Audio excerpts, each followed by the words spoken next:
So today I'll tell you about classic consensus impossibilities, and I'll briefly also discuss modern research in Byzantine fault tolerance and talk about how the classic results relate to the modern research. So I wanted to start the talk by discussing why I chose to talk about consensus impossibilities. There are certainly many gems to talk about, and it wasn't easy to decide. So I chose consensus because it's a very fundamental problem. So in essence, it just says we have a bunch of processes and we want them to be able to agree on a common value. And consensus, being able to reach consensus, is a precursor to many problems that we want to solve in distributed computing. So for example, consensus is needed for replication. Replication is a very important technique that's used a lot in systems to increase availability. So if you think of an application that's running on some server that's storing the application state, if the server crashes, then we can have a very long period of unavailability, and we want to avoid that. And to avoid that, what we do is we replicate the state of the system or of the application on several servers. And then any one of those servers could take over if one of the servers crashes. And to make sure that the servers all agree on the state of the application, we use consensus. And another common application is in distributed data structures. So the processes have to agree on the operations that have been applied to a data structure on their order in order to be able to reply to new operations in a consistent manner. And the newest application of consensus is, of course, blockchains and cryptocurrencies, in which processes want to agree on a common ledger of transactions. So really, consensus has found applications in many, many different areas. And so it's really fundamental.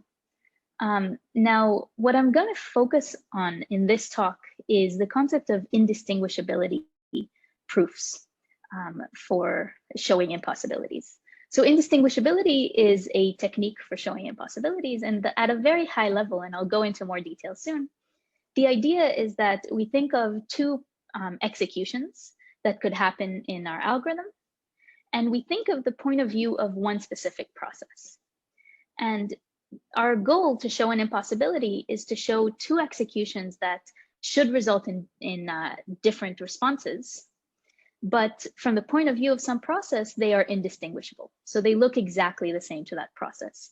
And therefore, we can prove that this process would have to do the same in both executions. And this would lead to our contradiction. So I chose this to focus on this in my talk because I think at a high level, indistinguishability arguments are very simple to understand. And I hope that even for the people who haven't seen them before, that at the end of this talk, they'll come away with sort of an understanding of at least the basic indistinguishability proofs that have appeared in the literature. But at the same time, indistinguishability is very powerful. And it's still being used today to show what we can't do or what we shouldn't be expecting ourselves to be able to do in terms of often agreement and consensus problems. And I'll just mention that indistinguishability arguments have been used at least since the 80s. So it's a very well-known, well-established technique. So this is going to be the focus of my talk. So now I'll just briefly tell you what I'm going to do in the rest of this talk. So I'll start by defining the model and defining the consensus problem more formally than just saying that processes have to agree. And then I'll very briefly mention the FLP impossibility result.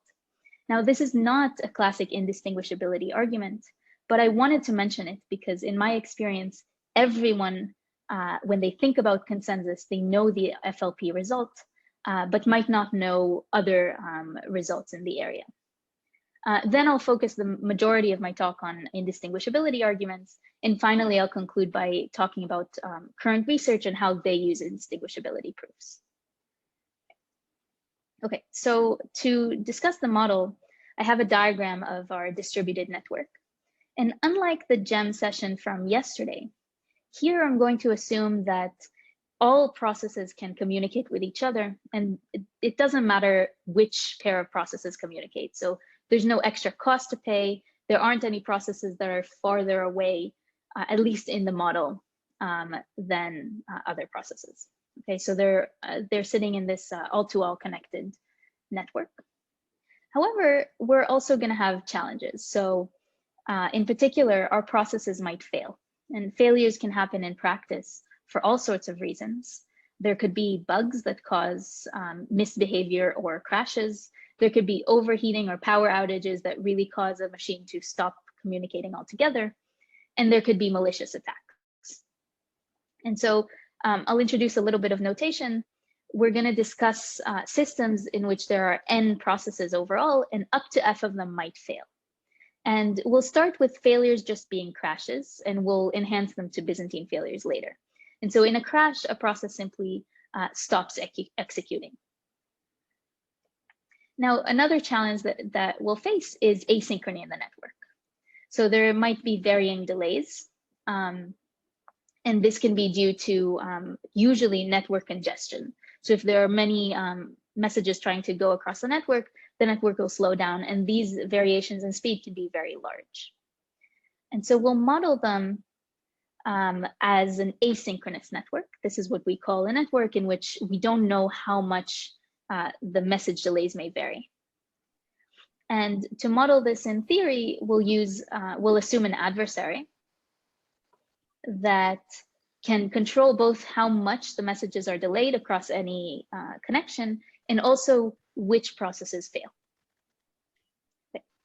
So having introduced the model, let's quickly talk about the consensus definition. So in consensus, everyone receives an input. In my example here, it's a binary input, either 0 or 1. And this is the example that I'm going to keep using throughout the talk. But in general, it doesn't have to be binary. They just have to all receive an input. And like we said, consensus means that the processes have to agree. So we want all correct processes to output the same value. And so here they're outputting 1. Now, this problem by itself would be trivial and not very interesting, because you could agree in advance before the protocol starts to just always output 1 regardless of the inputs.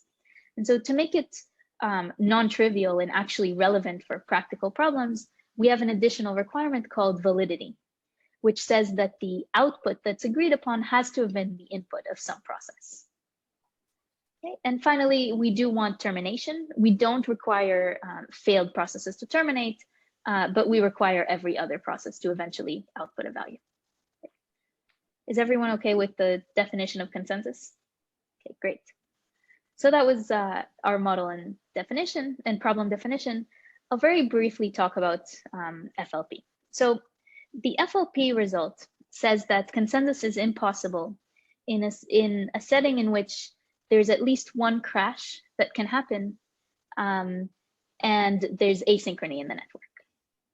And this is sort of the reason that everybody says, oh, consensus is impossible.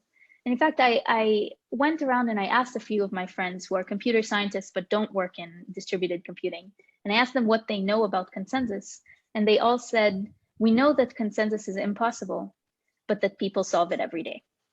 And so I wanted to just mention why that is. So the impossibility is due to Fisher, Lynch, and Patterson from '83. And at a very high level, it just says that you can't guarantee termination in a network that's asynchronous with a crash. And the idea is that they can show for any algorithm, there exists some initial state that's undecided. So depending on the execution, you could reach a decision of 1 or 0 or any other value. And you can always continue it to another undecided state. So if at any point in time, it seems like you will reach a decision, an adversarial scheduler that controls the timing can simply move you back to an undecided state. And this is the very high level essence of the FLP proof. However, the interesting part about this is that it's actually very easy to get around. So for example, using randomized protocols, we can make sure that this infinite execution that exists actually has probability 0 of happening. And this was introduced by Benor in '83, in fact, in the same year that FLP showed their impossibility. So it was very quick to show that, in fact, this impossibility doesn't hold for randomized algorithms. And there are other ways to get around it. And in particular, there's a notion called partial synchrony, which still assumes some asynchrony, but relaxes that assumption a little bit.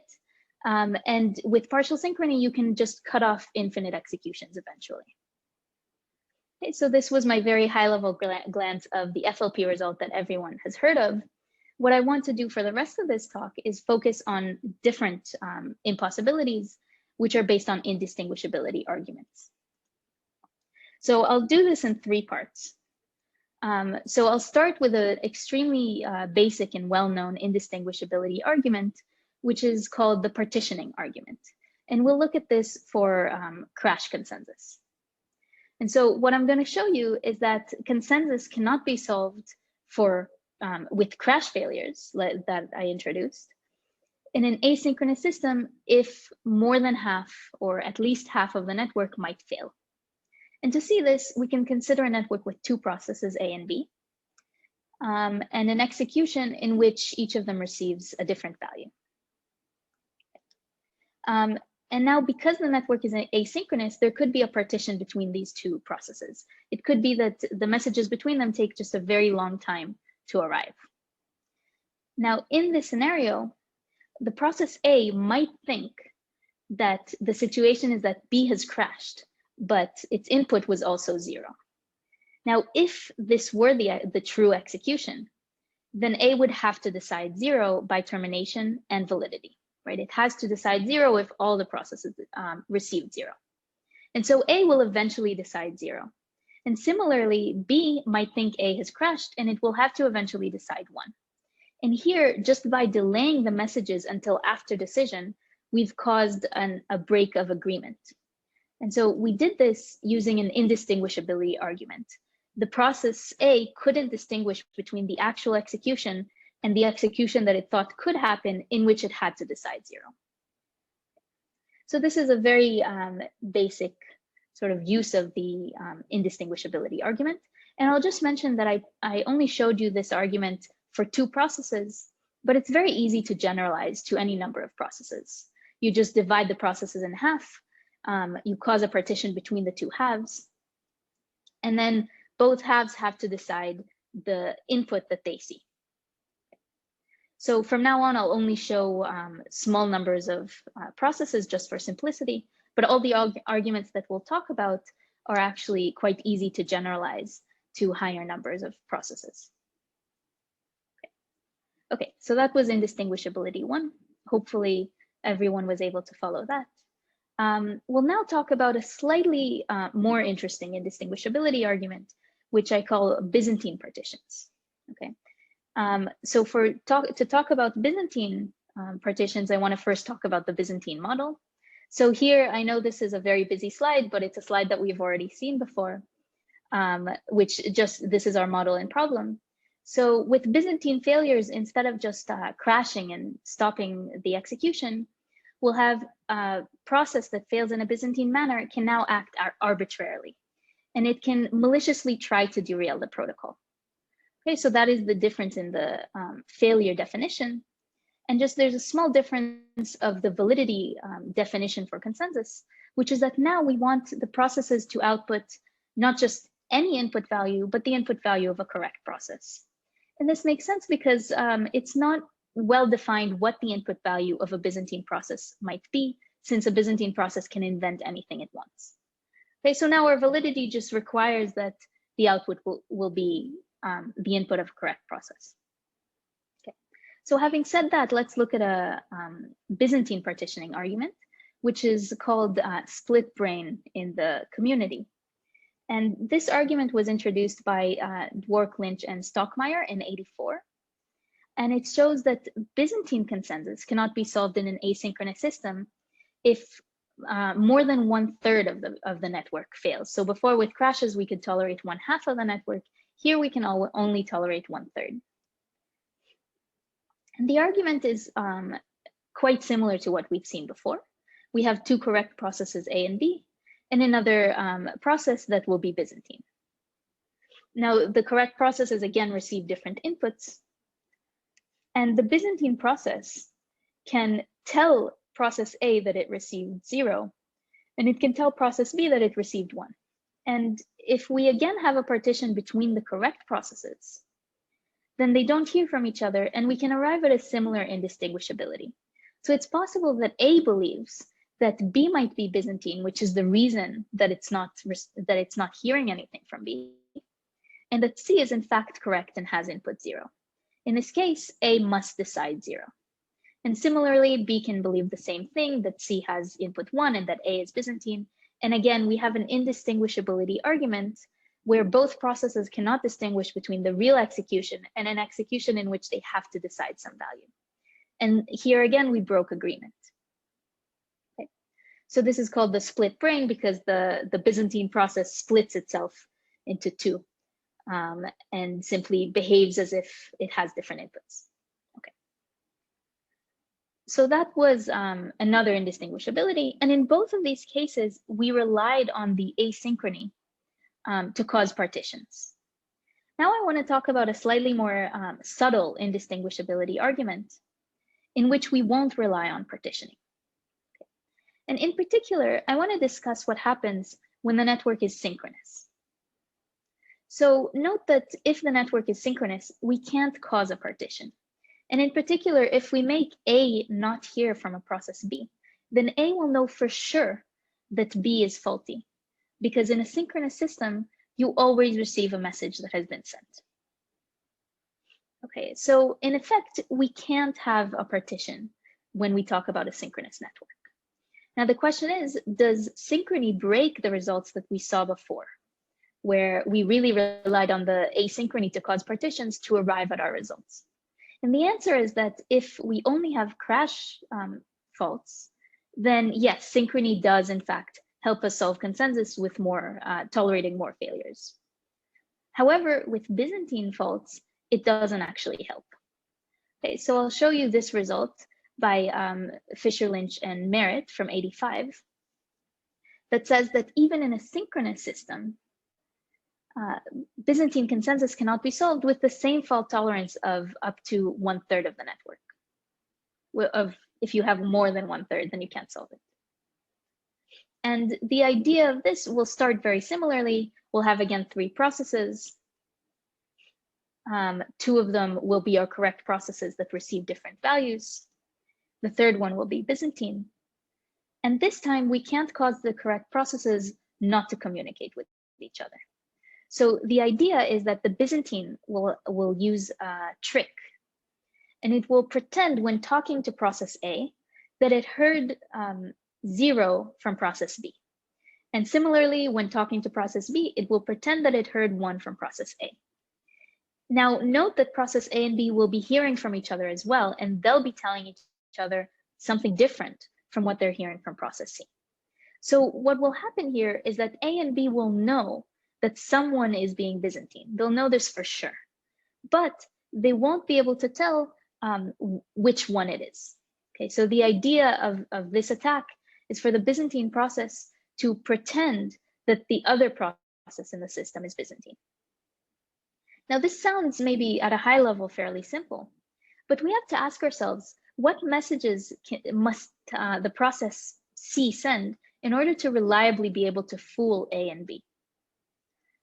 And the answer is that process C has to pretend that it itself is correct, and it doesn't know which one of A and B are being Byzantine. So it has to tell them that they are accusing each other of lying. And this this can be a little bit intricate because the process C has to imagine what would A do if it were trying to convince me that process B was faulty. And so Fisher, Lynch, and Merritt showed a very elegant way to do this, and it's called the hexagon proof. Okay, and so here we have a thought experiment in which we create 2 copies of each of our processes, one in which they receive input 0 and the other in which they receive input 1. And we have a hexagon where the connecting edges simply mean that process A with input 0 will hear from process C with input 0 and process B with input 1. So the edges say which processes in the simulation are you hearing from. Okay, and the key insight is that if I take any two adjacent processes in this hexagon, the other four can be simulated by a single Byzantine process. Okay, so in reality, we'll still have our execution with three processes, but this execution will simulate what would happen in this hexagon execution. Okay, and so this is what C is going to do. It's going to pretend to be this C0 here when talking to A. And this C0 is hearing value 0 from B. And it's going to pretend when talking to B that it's C1. It received input 1, and it's hearing input 1 from A. Okay, so this is going to be the exercise that the Byzantine process will pull. Now let's look at some similar executions. So this execution, it's the same hexagon, but in this scenario, B is Byzantine, and B is simulating this part of the hexagon. Okay, and in this scenario, my claim is that processes A and C, which are correct, must decide 0. And the reason for this is that they've both received input 0. And we said that by validity, if both of the correct processes have received input 0, that has to be the decision value. Okay. And similarly, if A were Byzantine and simulating this part of the hexagon, C and B both received input 1 and would have to decide 1. And now the thing to note is that these two executions are in fact indistinguishable to process A. So from A's point of view, it received input 0 in both executions. It's correct in both executions, and it's hearing from the same processes. So it's hearing from B as if it received input 1 and as if it heard 1 from C. And it's hearing from C as if it received input 0 and it heard 0 from B. So in these two executions, A is seeing exactly the same view. And so these are indistinguishable to A, and therefore, since A is deciding 0 in this execution, A must decide 0 in the middle execution as well. And similarly, the right two executions are indistinguishable to process B, where it's correct in both, it has input 1 in both, and it's hearing the same from its neighbors. And so it will have to decide 1. So this was a much more intricate indistinguishability argument. But again, we managed to arrive at this contradiction where if we have 1 out of 3 processes being Byzantine, we can't solve consensus. Okay.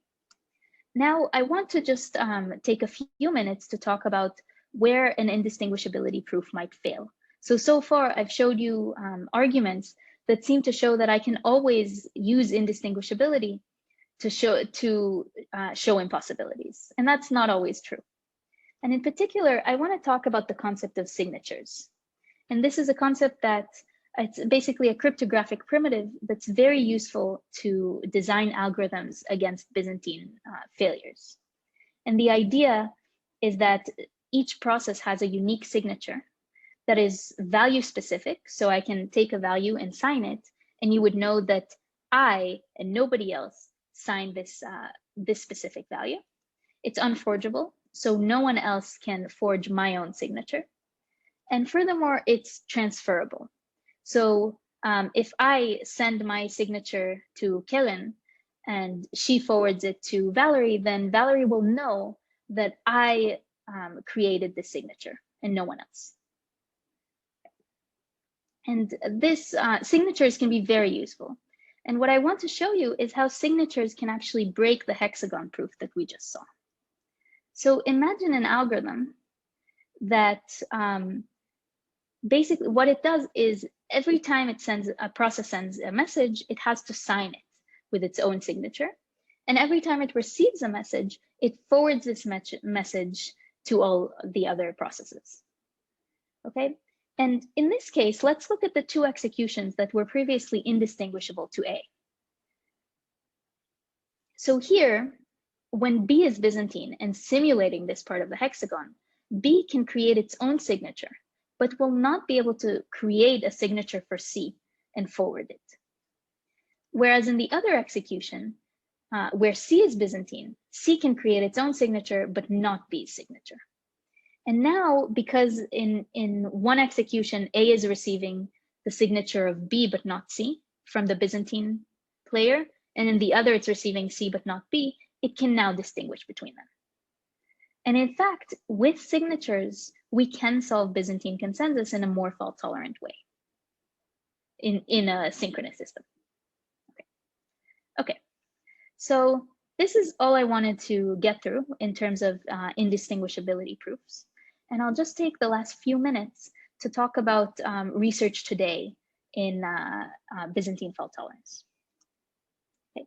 So, and in particular, I showed you results from the early 80s that all talked about fault tolerance.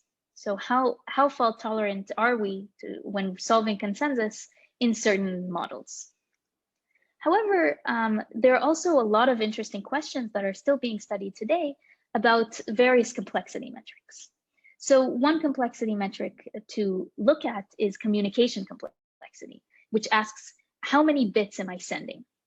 So it asks about the size of the messages that are being sent, as well as how many messages are being sent. Another interesting complexity metric is the round complexity. So in practice, sending a message across the network is generally the bottleneck. So it takes much longer than the local computation that any single process does. So we might ask, how many times do we have to go across the network? And this is called round complexity. And even in an asynchronous system where we don't have a clear definition of what a round is, we can define the time that it takes to cross the network to be delta and ask how many times do we need to cross the network in a way that depends on each other. So I can't send my message before I receive some other message, then I have this dependency and this would create more rounds. Finally, you can also ask about signature complexity. Signatures can be quite expensive to generate.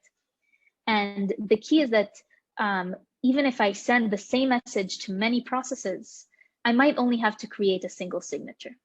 And so this metric can be quite different from the message complexity or communication complexity metric. And so we can ask, how many signatures do I need in some setting in which I know I need at least some signatures? Well, how many do I need? And these types of questions are being studied actively today. And in fact, there's a couple of really cool papers in the upcoming session, I think not the next one, but the one after that, that study round complexity in various models and show some cool lower bounds. And those lower bounds are shown with indistinguishability. So I encourage you to go listen to those talks. And furthermore, there are some papers that I know just got accepted into DISC that also study communication complexity and signature complexity. Now, I've only talked about consensus as defined here, but there are really many variants of consensus, and each of them has different complexities that it can be solved in. So it yields slightly different problems and slightly different possibilities and impossibilities. So I'll just mention a few. So for example, I told you that we need to decide the input of a correct process, but maybe you have a situation in which you're okay with deciding on the input of a Byzantine process, or really deciding an arbitrary value if there are Byzantine processes. And that's called weak agreement. Another variant is broadcast rather than consensus, in which instead of each process receiving an input, we have one process that receives an input, that's called the sender. And if the sender is correct, then everyone must output that value. There's a slightly weaker version of broadcast called consistent broadcast that says, well, maybe you can also output a value bottom, right? The special value that says, well, I don't know the decision. There's another version called Crusader agreement, which is similar, which this time everyone receives input values, but again, processes may output bottom. And finally, you could consider a scenario in which maybe you don't need to agree on a single value, but on a small set of values. And that's good enough, and that's called set agreement. And so there are many, many variants, and I haven't defined all of them at all, but they do yield very different possibilities. And in practice, you might need one, but not the other. So they're all worth exploring.